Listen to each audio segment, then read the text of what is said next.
You know, sometimes you just have to enjoy nature and the things it'll give to you. Because one thing nature will let us know, that sometimes it'll rain. Sometimes the sky is gonna be cloudy and shit. But in due time,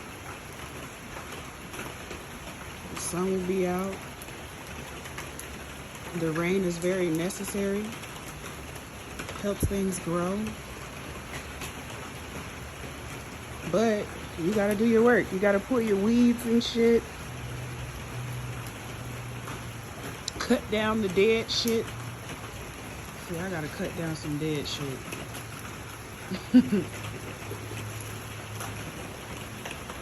And then you'll be alright. You will flourish.